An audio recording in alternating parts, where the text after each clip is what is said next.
பாருங்க கருவாடெல்லாம் நல்லா கலகலண்டு வந்துட்டு வா சூப்பரான வாசனை வருதுங்க. எல்லாமே நல்ல பட்டு போல அரைப்பட்டிருக்குது. இது வந்து நீங்க சுவையில மட்டும்தான் நீங்க இது கருவாட்டு சம்பல்னு நீங்க கண்டுபிடிக்க முடியும். எல்லாருக்கும் வணக்கம். நாம இந்த வீடியோல பார்க்க போறது நம்ம எல்லோருக்கும் பிடிச்ச நெத்தலி கருவாட்டு சம்பல் எப்படி செய்யறதுன்னு தான் நம்ம பார்க்க போறோம்.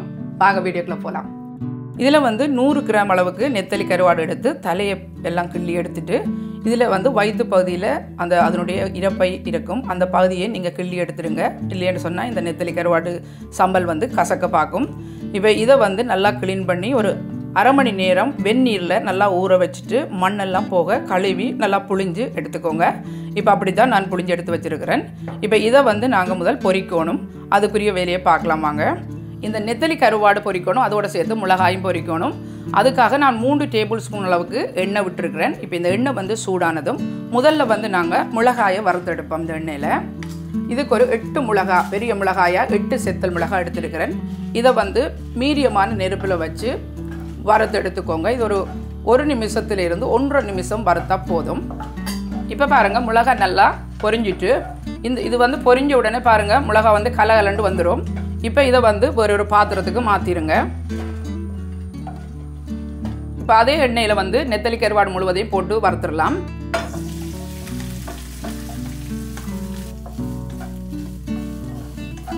இப்போ பாருங்கள் கருவாடு வந்து 80% பொரிஞ்சிட்டு இந்த மாதிரி கருவாடு பொரிஞ்சுட்டு இருக்கும்போது கொஞ்சம் கருவேப்பிலையும் இதோட சேர்த்து பொரிய விடுவோம். அப்போ வந்து இந்த கருவேப்பிலையோட வாசனை வந்து இந்த கருவாட்டோட சேரும்போது நல்லாயிருக்கும்.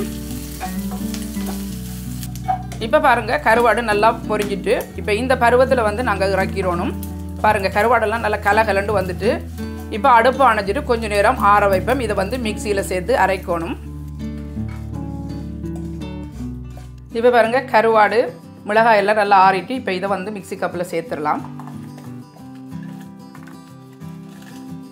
இப்போ இதுக்கு தேவையான அளவுக்கு ஒரு அரை ஸ்பூன் உப்பு போட்டுருங்க. இப்போ இதோடு சேர்த்து ஒரு சின்ன மாபிள் சைஸ் அளவில் புளி, அதாவது விதை நீக்கின புளி, இதையும் இதோட சேர்த்துட்டு இப்போ மூடி போட்டுட்டு இதை முதல் பட்டு போல் அரைச்சி எடுத்துடலாம். வா சூப்பரான வாசனை வருதுங்க. இப்போ இந்த கருவாடு புளி கருவேப்பிலை எல்லாம் சேர்ந்து அந்த மிளகாயோட நல்ல ஒரு வாசனை கொடுக்குது. இப்போ இதை வந்து வேறொரு பாத்திரத்துக்கு மாற்றிடலாம். இப்படி பாருங்க இந்த மாதிரி இருக்கணும், நல்ல ஃபைனாக அரைப்பட்டிருக்கணும். இப்போ இதை வந்து நம்ம மாற்றிடலாம். இப்போ நம்ம அரைச்ச அதே மிக்சி கப்பில் இந்த சம்பலுக்கு தேவையான மிக்சர் பொருட்கள்லாம் போட்டு அரைச்சிடலாம். இப்போ பாருங்கள் ஒரு அரை டீஸ்பூன் அளவுக்கு பெருஞ்சீரகம் சேர்த்துக்கோங்க. அதோடு வந்து 10லேருந்து 12 வெங்காயம், சின்ன வெங்காயமாக இருந்தால் அப்படி போடுங்க, பெருசான்னு சொன்னால் ஒரு பாதி வெங்காயம் சேர்த்துக்கோங்க. சேர்த்துட்டு இப்போ இதில் வந்து நம்ம தேங்காயம் சேர்த்துக்க போகிறோம். இப்போ தேங்காய் முழுவதும் அரைக்க முடியுமா தெரியலை, அரைக்கக்கூடிய அளவுக்கு நாங்கள் இதில் போட்டு அரைச்சிட்டு இப்போ இந்த மிச்சத்தையும் சேர்த்து அரைச்சி சம்பலோட சேர்த்துடலாம். உண்டா முழுவதும் போடலாம். இப்போ நான் உண்டா சேர்த்துறேன். தேங்காய் முழுத்திலும் சேர்த்துட்டு இப்போ இதுக்கு தேவையான அளவுக்கு உப்பு போடுவோம். முதல் அரை டீஸ்பூன் கருவாட்டோடு சேர்த்துனாங்க. இப்போ ஒரு அரை டீஸ்பூன் சேர்த்து அரைச்சிடுவோம். அரைக்கும் போது நல்லா கிளறி விட்டுக்கோங்க.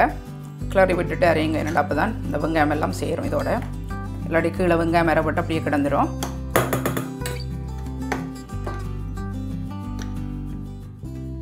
இப்போ பாருங்கள் இந்த அளத்துக்கு வெங்காயமும் தேங்காயம் அரைப்பட்ட பிறகு இப்போ நாங்கள் முதலே அரைச்சி வச்சுருக்கோம் இல்லையா, அந்த கருவாடு மிளகாய் சேர்த்ததையும் இப்போ நாம் இதோட சேர்த்து உண்டா அரைச்சிடலாம். இப்போ உண்டா சேர்த்து நாங்கள் அரைக்க முடியாது என்னென்னு சொன்னால் இப்போ சேர்த்து அரைக்கும் போது ஒன்று பாதி அங்கங்கே நின்றும். அதனால் வந்து தான் நாங்கள் செப்பரேட்டாக, அதாவது 2 பகுதியாக நாங்கள் அரைச்சி எடுத்துருக்குறோம். இப்போ இது எல்லாத்தையும் நாங்கள் ஒண்டா சேர்க்க போகிறோம். இப்போ இதுக்கு நான் சேர்த்த தேங்காயினுடைய அளவு உங்களுக்கு சொல்ல மறந்துட்டேன்.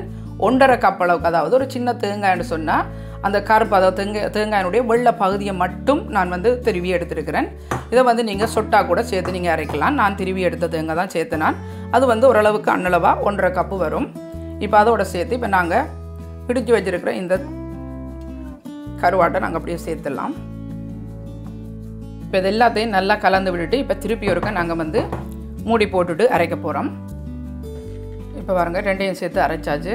எல்லாம் ஒன்றோட ஒன்று சேர்ந்துட்டு எப்பவும் அரைக்க ஒருக்கா கொஞ்சம் நேரம் அரைச்சிட்டு திருப்பி ஒருக்கா கிளறி விட்டுட்டு திருப்பி ஒருக்கா அரைக்கணும். அந்த மாதிரி தான் நான் அரைச்சி எடுத்துருக்கிறேன். இப்போ இதை வந்து நம்ம ஒரு சட்டியில் தாளிச்சிடலாம். சம்பல் தாளிக்கிறதுக்கு ஒரு மேசக்கரண்டி எண்ணெய் விட்டுருங்க. எண்ணெய் விட்டுட்டு ஒரு அரை டீஸ்பூன் அளவுக்கு சின்ன சீரகம், அரை டீஸ்பூன் கடுகு சேர்த்துருங்க. சேர்த்துட்டு இந்த கடுகும் சீரகமும் வடிக்கட்டும். இப்போ இதில் வந்து கொஞ்சமாக கிள்ளின கருவேப்பிலை,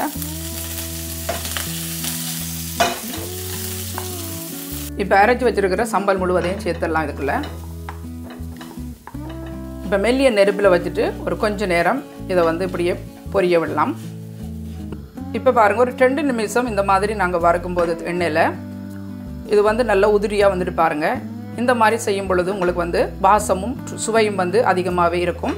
இப்போ இதை வந்து நம்ம அடுப்பு அணைச்சிட்டு பரிமாறலாம். இப்போ வந்து நம்முடைய கருவாட்டு சம்பல் ரெடி ஆயிடுச்சு. இது போல் செய்து புட்டு, சோறு இந்த மாதிரி எல்லாத்துக்குமே நீங்கள் நார்மலாக நீங்கள் இது சாப்பிடக்கூடிய மாதிரி இருக்கும். பாருங்கள், ஒரு கருவாட்டு சம்பல் மாதிரியே உங்களுக்கு தெரியலை. எல்லாமே நல்ல பட்டு போல் அரைப்பட்டிருக்குது. இது வந்து நீங்கள் சுவையில் மட்டும்தான் நீங்கள் இது கருவாட்டு சம்பல்னு நீங்கள் கண்டுபிடிக்க முடியும். அந்த அளவுக்கு சூப்பராக இருக்குது.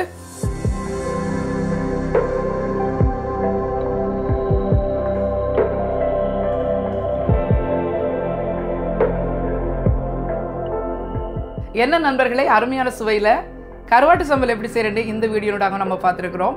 இன்றைக்கு நம்ம வீட்டில் குழல் புட்டும் கருவாட்டு சம்பல் தான் நம்ம சாப்பிட போகிறோம். குழல் புட்டு செய்முறையை நீங்கள் பார்க்க விரும்பினால் இந்த வீடியோனூடாக நீங்கள் பார்த்து தெரிஞ்சு கொள்ளலாம். இந்த வீடியோ உங்களுக்கு பிடிச்சிருந்தால் லைக் பண்ணுங்கள், ஷேர் பண்ணுங்கள், மறக்காமல் தனுஷ் கிச்சனுக்கு சப்ஸ்கிரைப் பண்ணுங்கள்.